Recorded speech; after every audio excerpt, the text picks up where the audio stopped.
সিয়াম থেকে আমরা কি শিখলাম, সিয়াম আমাদের কি দিতে চাইলো, আমরা সিয়াম থেকে কি নিতে পারলাম।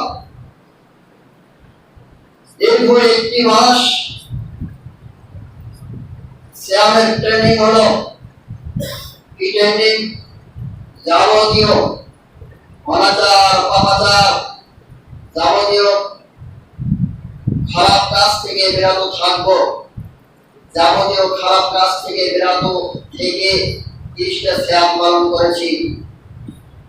তাহলে এখন সিয়াম চলে গেছে, রমজান চলে গেছে, তা আবার কি আমরা ওই খারাপ কাজে লিপ্ত হবো? তাহলে সিয়াম আমাকে কি শেখাবে?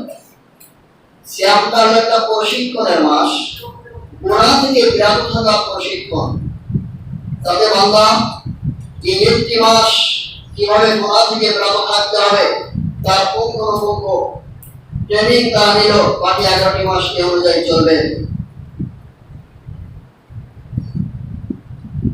রমজানের সিয়াম রাখা অবস্থায় আমি যখন সিয়াম ছিলাম তখন আমি অন্যের সাথে তর্কাতর্কি বেশি করিনি, কারণ আমি বলেছি আমি সিয়াম, আমি বিরত থেকেছি।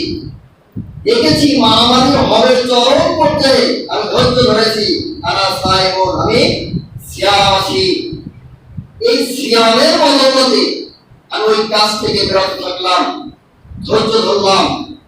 আমি ইচ্ছা করলে ওইখানে কোন খারাপই হয়ে যেত, অথচ এরকম বড় অপরাধ থেকে আমি ফিরে এসেছি সিয়ামের বদৌলতে। এখন সিয়াম এমনি করে অনেক শিক্ষা আমাদেরকে দিয়েছে, যারা বিশেষ করে সিগারেট, গুল, তামাক, জর্দা এই জাতীয় নেশাদার দ্রব্য পান করেন, তাদের কতদিনের ইবাদত আল্লাহ কবুল করবেন না? 40 দিনে। একবার টান করলে ওইখান থেকে 40 দিন, আবার মারবেন ওইখান থেকে আরো 40 দিন। তাহলে যতদিন বেঁচে থাকবেন ততদিন বোঝা যায় আপনার আমলনামায় কোনো পূর্ণ লেখা হবে না। অথচ আপনি তাহাজ্জুদ করে কপাল কালো করেছেন, এই যে কি বলে সবে কদর পড়ে পড়ে মানে আপনার কপাল কালো করেছেন, সিয়াম তো রাখছেন, 30টা রাখলেন, এই 6টা রাখবেন, প্রতি সপ্তাহে বৃহস্পতিবার সোমবার রাখেন, আবার মাসের আইয়ামে বিদের রোজা রাখেন, কত সিয়াম রাখছেন, অথচ সন্ধ্যা হলে কি জানেন? ইফতার করার পরই। তাহলে আপনার এই সিয়াম যত রাখলেন আর আপনি যত সিয়াম রাখেন আমি তত রাখি না, কিন্তু আপনি আল্লাহ রাসূলের হাদিস অনুযায়ী একটা ইবাদত আপনার আল্লাহ দরবারে কবুল হচ্ছে না, শুধু নিষেধাজ্ঞা পান করার কারণে। সিয়াম এসেছিল দীর্ঘ 15টি ঘন্টা। যদি আপনি বিড়ি, তামাক, গুল, জর্দা, সিগারেট এই সমস্ত ছেড়ে থাকতে পারেন, তাহলে আপনার পক্ষে এই রমজান মাসই ছিল ওই জিনিসটা ছেড়ে দেওয়ার উত্তম সময়। রমজান মাসে যখন পারলেন না তখন বুঝবেন আপনার দ্বারা এটা ছাড়া কখনো সম্ভব নয়। 15টি ঘন্টা আপনি পেরেছিলেন, সন্ধ্যা করে তারাবি করবেন, ঘুমিয়ে পড়বেন, আবার সেহরি করবেন, তাহলে ওই ঘুমটুকুকে আপনার সিগারেটটা না লাগে না? তাহলে আপনি ইচ্ছা করলে 15টি ঘন্টা যখন পেরেছেন, তাহলে আপনার দ্বারা এটা ছাড়া সম্ভব, অসম্ভব কিছু না। আপনি এটা যখন ছাড়তে পারলেন না, এই সারা ট্রেনিং আপনাকে দিয়েছে, কিন্তু আপনি যখন এই ট্রেনিং গ্রহণ করলেন না, তাহলে আপনার জীবনে কোনোদিন এই জিনিসটা ছাড়তে পারবেন না। বিভিন্ন কোম্পানিতে আপনি যে কোম্পানিতে চাকরি করেন, অঙ্কের টাকা দিয়ে প্রশিক্ষণ করায়, প্রশিক্ষণ করানোর পরে আপনাকে যখন ফিল্ডে নিয়ে আসা হয়, অঙ্কের টাকা দিয়ে আপনাকে বেতন দেওয়া হয়।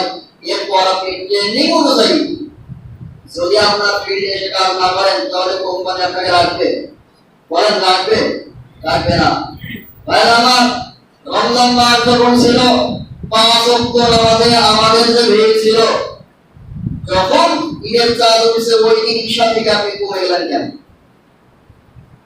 আজকে ফজরের সময় থেকে আমি খুব অবাক হয়েছি, যেখানে রমজানের আগেও 1 কাতার 1.5 কাতার হতো, আজকে মাত্র হাফ কাতার, তাও না ফজরের সালাতে। তাহলে দীর্ঘ একটি মাস আপনি ইবাদত করলেন, কার উদ্দেশ্যে করলেন? মানুষকে দেখানোর জন্য করলেন? রমজান এসে তাকওয়ার শিক্ষা দিতে আপনি কি তাকওয়া শিখলেন? তাহলে আপনার এই ইবাদত ছিল লৌকিকতা। রমজান মাস এসেছে, তাই আপনি এগুলো পালন করলেন। অতএব আল্লাহ রাসূলের সালাত যারা পরিত্যাগ করে এদের বিরুদ্ধে জিরো টলারেন্স। তিনি বলেছেন বাংলা আব্দুর রহমানের কুফরি সালাত, যে ব্যক্তি সালাত ছেড়ে বসে কাফের, ওই ব্যক্তি মুসলমানের ধর্ম গ্রহণ করে অন্তত দোয়া নেই। দোয়া নেই মানে ওই জানাজা নেই, ওই জানাজা হয় না। তাহলে আপনি একটি মাস সিয়াম সাধনা করে ইবাদতে কত সুন্দর আপনার একটা অভ্যাস হয়ে গিয়েছিল। আজান দিলে আপনি টুপি নিয়ে দৌড়াইছেন মসজিদের দিকে, অভ্যাস হয়ে গিয়েছে। এই অভ্যাস আপনি সামনে কেন? শুধু কি আপনি আল্লাহ রাব্বুল আলামিনকে রমজান মাসে শুধু আপনাকে এই সালাত আদায় করতে বলেছেন? অন্য মাসে না? সালাত তো ফরজ, সিয়াম যেমন ফরজ ছিল সালাতের উপর ফরজ। তাহলে আপনি সামলেন কেন? এটা বোঝা যায় যে আপনি আল্লাহ রাব্বুল আলামিনের সন্তুষ্টি অর্জনের জন্য সালাত আদায় করেননি, আল্লাহর সন্তুষ্টির জন্য সিয়াম পালন করেননি। আপনার মধ্যে লৌকিকতা ছিল, রিয়া ছিল। আর যে ব্যক্তি ইবাদতে রিয়া থাকে ওই ব্যক্তি শিরক করে, আর যে ব্যক্তি শিরক করে ওই ব্যক্তি কখনো আল্লাহ জান্নাতে যাবে না। অতএব উদারত আহ্বান আপনাদের কাছে, এরাই তো বলি আপনি সালাত ছেড়েন না। সালাত ছাড়লে আপনি আল্লাহ রাব্বুল আলামিন আপনার মুসলমানের খাতা থেকে নাম কেটে দিবেন। যেমন একটা কোম্পানিতে ট্রেনিং নেওয়ার পরে ওই ট্রেনিং অনুযায়ী কাজ না করলে কোম্পানি আপনাকে রাখে না। আপনি যে সালাতের ট্রেনিং নিলেন, দোয়া কালাম যা কিছু শিখলেন সব তার হয়ে যাবেন। ওই অনুযায়ী যদি বাকি আগের মাস না চলেন, আল্লাহ রাব্বুল আলামিন মুসলমানের খাতা থেকে আপনার নাম কেটে দেবে। কোন মুসলমানের খাতা আপনার নাম আর রাখবে না। আপনার হাসর হবে ফিরাউনের সাথে, আপনার হাসর হবে কারণের সাথে, আপনার হাসর হবে আবু জাহেলের সাথে, উতবা সাহেবের সাথে। তাদের প্রস্তুত থাকেন। যদি আপনার সালাতে ফিরে না আসে, যে অভ্যাস ছিল ধরে রাখেন, উদারত আহ্বান, সালাত ছাড়বেন না। জীবনে যতদিন বেঁচে থাকবেন সালাত ত্যাগ করবেন না। আল্লাহ তৌফিক দান করুন। আল্লাহু আমিন। মাহে রমজান অত্যন্ত গুরুত্বপূর্ণ যে শিক্ষা আমাদেরকে দিতে এসেছিল, আল্লাহ রাব্বুল আলামিন বলেছেন লাআল্লাকুম তাত্তাকুন। প্রতি 12টি মাস পরে আমি আল্লাহ সিয়াম তোমাদেরকে দিয়ে, সিয়ামের এই মাস তোমাদেরকে দান করি, যাতে করে তোমরা তোমাদের ঈমানটাকে নবায়ন করতে পারো। তোমাদের আমাদের খাতার মধ্যে অনেকজন ধরে যায়, অনেক পাপ চলে যায়। আমি আল্লাহ রাব্বুল আলামিন এই একটি মাস সিয়াম দিয়ে আমি তোমাদের ওই পাপ রাশি সব জড়িয়ে একেবারে সাদা ধবধবে আমলনামা করে দেয়। শুধু তাই নয়, ওরে আমার বান্দা একটি মাস সিয়াম সাধনা করার পরে আমি আল্লাহ তামাম জীবনে তোমরা যে পাপ করেছিলে সমস্ত পাপ গুলো আমি আল্লাহ নেকিতে পরিপূর্ণ করে দেই। সুবহানাল্লাহ। ওইটা আল্লাহর রহমত, আল্লাহর নিয়ামত। আর সেই নিয়ামতকে আপনি দূরে সরিয়ে দিচ্ছেন। আল্লাহ রাব্বুল আলামিন সিয়ামের মাস দিয়েছিলেন তাকওয়া বাড়ানোর জন্য, মুত্তাকি বানানোর জন্য। কিন্তু সেই তাকওয়া আজকে কোথায়? আমার সিয়াম আমাকে কি তাকওয়া শেখালো? দিনের বেলা কোনোদিন আমি ঘরের ভেতরে দরজা দিয়েও খাইনি। কেন? সিয়াম নষ্ট হবে, আল্লাহ দেখবে। তা আল্লাহ কিছু রমজান মাসে দেখে, অন্য মাসে দেখে না। রমজান চলে গেল, মিথ্যা কথা বলা শুরু করলেন। রমজান চলে গেল, রোজারে কম দেওয়া শুরু করলেন। রমজান চলে গেল, আপনি কাজচুরি শুরু করলেন, সুদ শুরু করলেন, ঘুষ শুরু করলেন। রমজান মাসে বলেছিলেন কেন? সিয়াম হবে, আল্লাহ দেখবে। বাকি 11টি মাস আল্লাহকে ঘুমায়। এই ধারণা কেন আপনাদের? তাকওয়া কারে বলে? মুত্তাকি কারে বলে? আর আমার তাকওয়া হলো এইখানে, আর তাকওয়া আমরা তাকওয়া হলো অন্তরের বিষয়, বাহ্যিক বিষয় নয়। অন্তরের ভিতরে তাকওয়া থাকে। তাকওয়া এমন জিনিস, আল্লাহর ভয়ে সদা সর্বদা যাবতীয় পাপ থেকে বিরত থাকার নাম হচ্ছে তাকওয়া। আর আমার বাঙালি এক বন্ধু কোরিয়াতে বেড়াতে গিয়েছিল।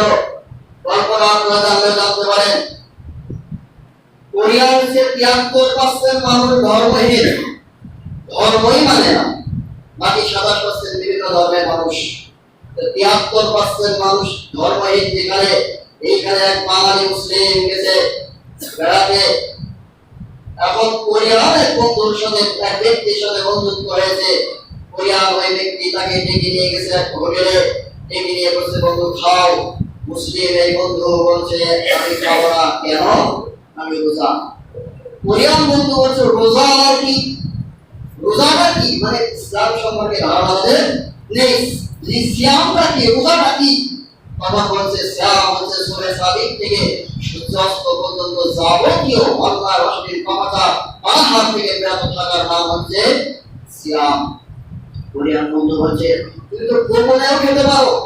বলছে না, আমার আল্লাহ আমার রব এমন একজন যিনি গোপনে খেলেও দেখেন। আমার কোরিয়ান বন্ধু বলছে আশ্চর্য, তাহলে তোমরা যে আল্লাহর ভয়ে তোমরা চুরি করেও খাও না, তাহলে তো তোমাদের দেশে জেল নেই, পুলিশ নেই, র্যাব নেই, বিভিন্ন প্রশাসন তো তোমাদের লাগে না, তোমাদের দেশে চুরি হয় না, ডাকাতি হয় না, ঘুষ নেই, সুদ নেই, জিনা ব্যভিচারী নেই, কোন রকম হয়রানি নেই, কোন রকম দুর্নীতি তোমাদের দেশে তো হয় না। যে দেশে একমাত্র আল্লাহর ভয়ে একজন ব্যক্তি এত বড় পাপ থেকে বিরত থাকতে পারে, যে এই দেশে মানুষেরা আল্লাহর ভয়ে গোপনে পর্যন্ত পানাহার করে না, সেই দেশে কোনোদিন পাপ হতে পারে না। ওই দেশে শুধু শান্তি আর শান্তি থাকার কথা। কত কথা, তাই না? 100% তাকওয়াশীল যদি আমরা হতাম, তাহলে ফলাফল তো তাই থাকতো। কোন পুলিশ কুরিয়ার এসব গুলো কোনো প্রয়োজন হতো না।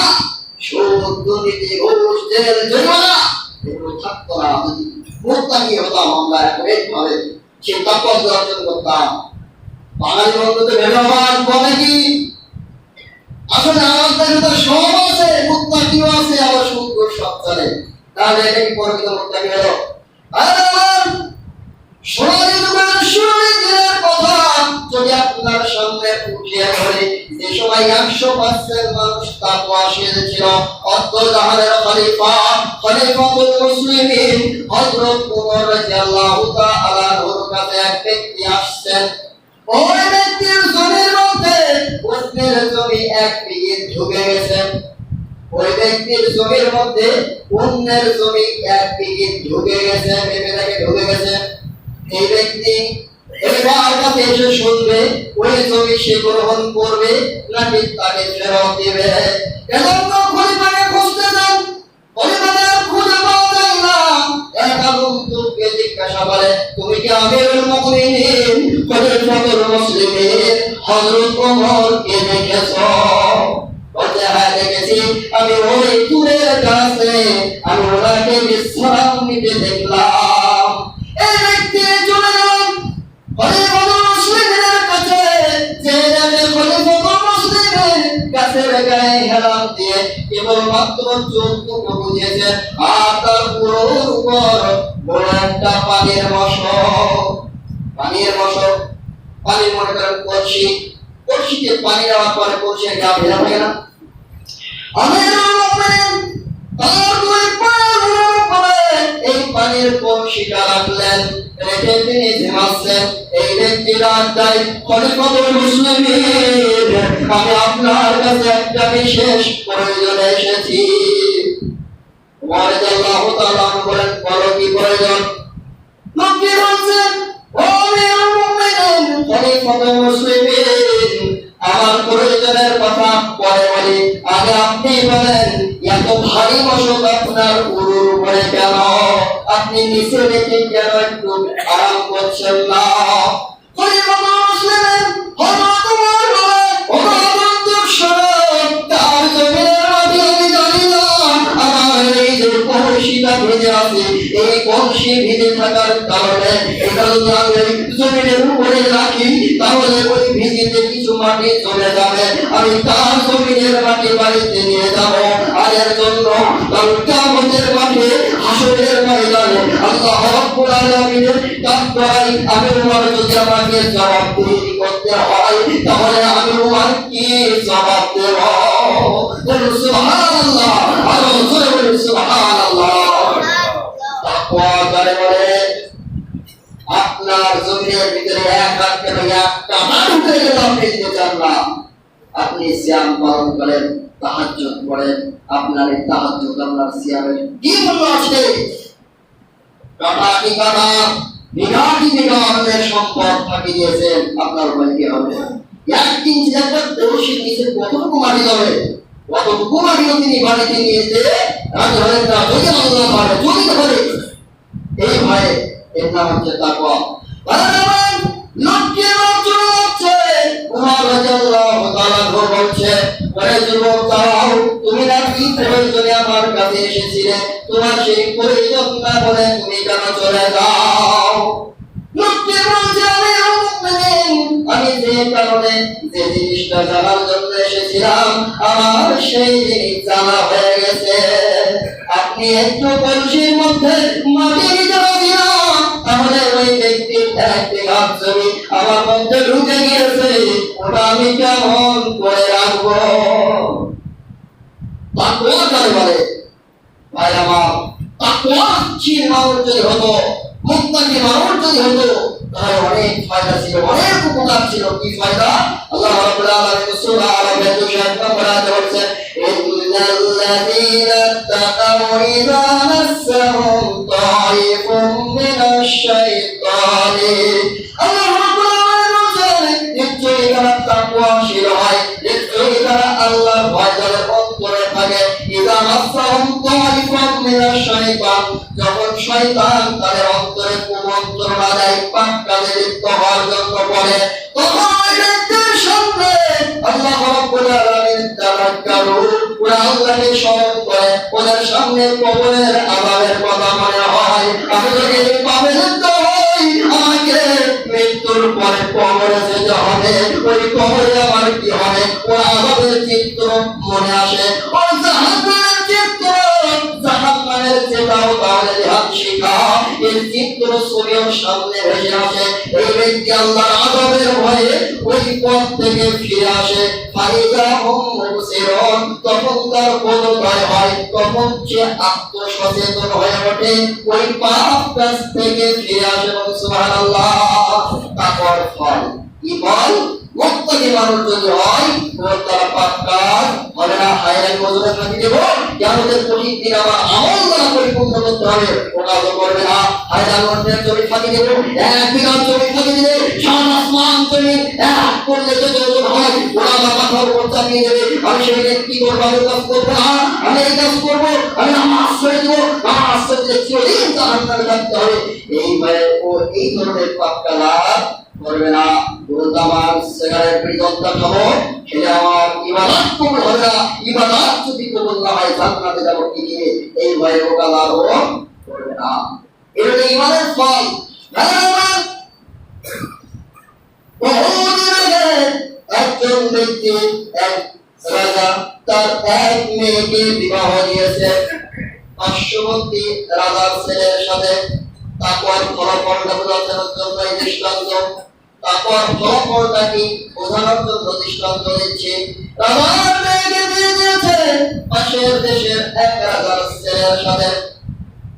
বরযাত্রী নববধূকে সাজিয়ে তার ঘোড়ার পিঠে নিয়ে যাচ্ছে। মরুভূমির পথ চলতে চলতে বরযাত্রীর সংখ্যা অনেক, চলতে চলতে অন্ধকার নেমে এসেছে, রাত্রি নেমে এসেছে। কিছু দূর যেতে না যেতেই হঠাৎ করে মরুভূমির মধ্যে ঝড় শুরু হয়েছে। ঝড় যখন শুরু হয়েছে, কিছুক্ষণ পর বজ্রপাত, তখন কাফেলা বরযাত্রী লোকেরা নিরাপদ থেকে নিজের জীবন বাঁচানোর জন্য চতুর্দিকে ছোটাছুটি শুরু করেছে, কোথাও কোনো লোকালয় পাওয়া যায় কিনা। চতুর্দিকে ছোটাছুটি শুরু করেছে। নববধূর সাথে যে নববর ছিল, যে বর ছিল, এও পালানোর উপক্রম, তারপরও চেষ্টা করছে থাকা যায় কিনা। যত সময় যায়, রাত যত বাড়ে, ঝড়ের স্পিড তত বেড়ে যায়।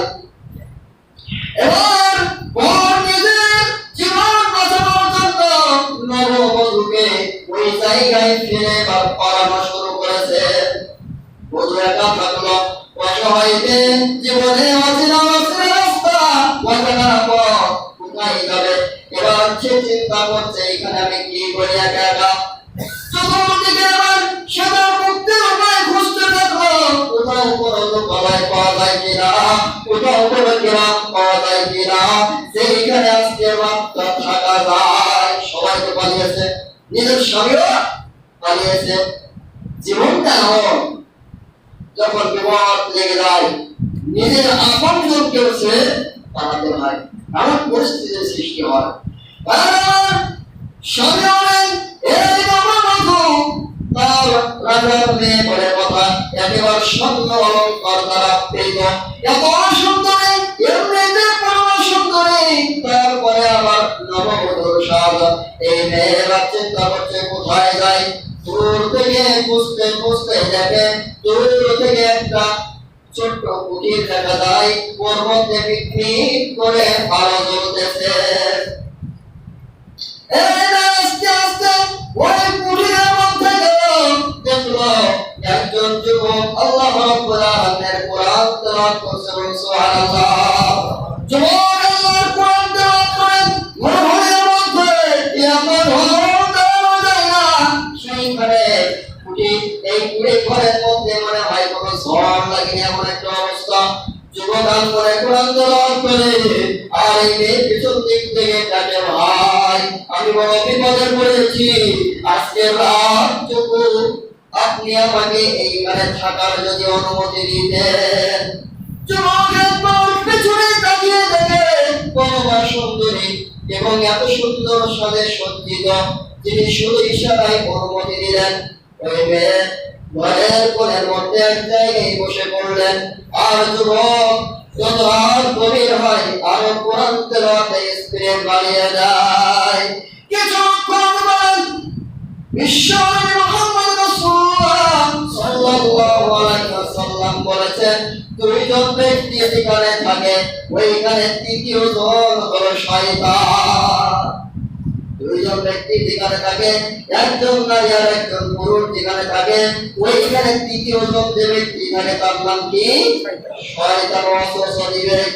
কোরআন পড়ছে আর ওই সময় ইবলিস শয়তান মনের মধ্যে ঢুকে যায়। পরে বলে জীবনে কোনদিন গরমাংসের স্বাদ তুই পাসনি, আজকের তোর ঘরে যে পরম সুন্দরী রমণী এসেছে এর মাধ্যমে তুই তোর এই স্বাদ আস্বাদন কর, তুই তার সাথে জিরাইলে তো যুবক মনে মনে চিন্তা করে, আল্লাহ আমি জাহান্নামকে ভয় করি, যে জাহান্নামের আগুন দুনিয়ার আগুন থেকে আরো 70 গুণ স্পিরিট, আরো 70 গুণ তেজস্ক্রিয়া সম্পন্ন ওই শাহাদাত আঙ্গুলকে সে তার ওই লম্পের যে আলো জ্বলতেছে ওর উপরে দাবিয়ে দিল।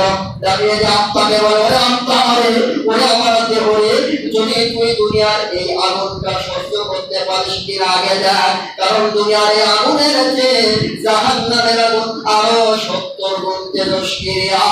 আজকে যদি দুনিয়ার এই আগুন তুই সহ্য করতে পারিস তাহলে আমি ওই রমণীর সাথে জিরায় লিপ্ত হব। এই বলে শাহাদাত করে ঢুকিয়ে দিয়েছে। কিছুক্ষণ 2-3 সেকেন্ডের পরে আবার সরিয়ে দিয়েছে। মনে মনে বলে, ওরে আমার আত্মা রে, তুমি আর এই আগুন তুই সইতে পারলি না, তাহলে জাহান্নামের আগুন তুই কেমন করে সইবি?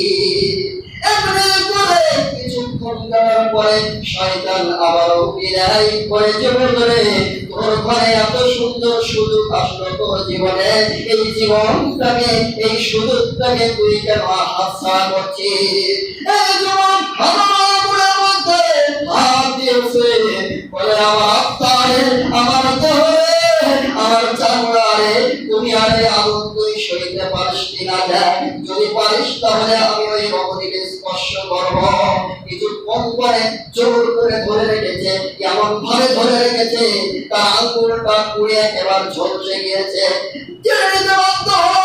মনকে আত্মাকে বলছে, আত্মা রে, দুনিয়ার আগুন তুই সইতে পারলি না, তাহলে জাহান্নামের আগুন তুই কেমন করে সইবি?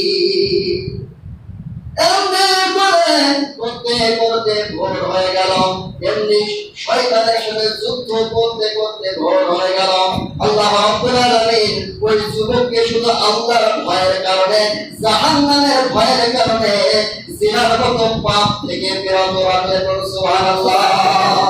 আল্লাহ রাব্বুল আলামিন তাই বলেন, যারা মুত্তাকি হয়, যারা পরহেজগারি হয়, আমি আল্লাহ আমাকে যারা অন্তর দিয়ে ভয় করেন, ওরা যখনই কোনো পাপ কাজে লিপ্ত হতে যাবে, সেই সময় আমার আযাবের চিত্র, আমার কবরের শাস্তি, আমার জাহান্নামের শাস্তি, এমনকি আমি আল্লাহ আমার কথা তার স্মরণ হয়, আর তখনই সে তার জ্ঞান ফিরে পায়, তখনই সে আত্মসচেতন হয়ে ওই পাপ থেকে ফিরে আসে। সুবহানাল্লাহ। আমার তাকওয়াশীল মানুষ হলে নামটি আল্লাহ রাব্বুল আলামিনের যাবতীয় পাপ কাজ থেকে তাকে বিরত রাখতে সাহায্য করেন। কিন্তু যারা বলে তাকওয়া নেই, তারা সব হয়। যার মনে তাকওয়া নেই, ঈশ্বরে বলছেন যার অন্তরে তাকওয়া নেই, যার মনে আল্লাহর ভয় নেই, ও পাপ কাজ করলে মনে হয় যে নাকের ডগায় মাছি ঘুরছে, মাছিটাকে তাহলে চলে যায়, ওর মধ্যে কোনো অনুষ্ঠিত নামাজ করতো হয় না। আর যদি আল্লাহকে ভয় করে, ওই ব্যক্তি পাপ কাজ করলে কেন করে হয়, যে বিশাল বড় এক পাহাড় ও মাথার উপরে আছে, যে কোনো সময় ভেঙ্গে মাথার উপরে পড়তে পারে। এজন্য অনুষ্ঠিত নামাজে সে তওবা করে আল্লাহর রাস্তায় ফিরে আসে। অতএব ভাইরা আমার আসুন, তাকওয়াশীল মুমিন মুত্তাকি আমরা হই। মানে রমজান আমাদের মাঝে এসেছিল তাকওয়া শিক্ষা দেওয়ার জন্য, অথচ সেই তাকওয়া আমরা কি কতটুকু অবলম্বন করতে পারলাম তা ফজরের জামাতে বোঝা যাচ্ছে, তা ইশার জামাতে বোঝা যাচ্ছে। অতএব উদাত্ত আহ্বান, আমরা তাকওয়াশীল মানুষ হই, মুত্তাকি মানুষ হই, এবং আপনার আমার কবরে যাত্রী হওয়ার পূর্বের যে কাজ সেটা হচ্ছে ঈমান নিয়ে দেওয়া, তাকওয়া নিয়ে দেওয়া। আল্লাহ রাব্বুল আলামিন বলেন, ইয়া আইয়ুহাল্লাযীনা আমানু, ইয়া আইয়ুহাল্লাযীনা আমানু, হে ঈমানদারগণ, ইত্তাকিল্লাহ, তোমরা আল্লাহকে ভয় করো, ওয়া তামুতুন্না ইল্লা ওয়া আনতুম মুসলিমুন, আমি মুত্তাকি মুসলমান নয় তোমরা মরনা। অতএব ভাইরা আমার, তাহলে আমরা রমজান চলে গেল, আবার পাপ কাজে লিপ্ত হলাম, তাহলে কেমন খালি মুসলমান কিভাবে হলেন আপনি? অতএব উদাত্ত আহ্বান, আসুন আমরা সকলে আল্লাহ রাব্বুল আলামিন আমাদের তৌফিক দান করুন, যেন আমরা খাঁটি মুত্তাকি মুসলমান হয়ে কবরের যাত্রী হতে পারি। আল্লাহ আমাদের সকলকে তৌফিক দান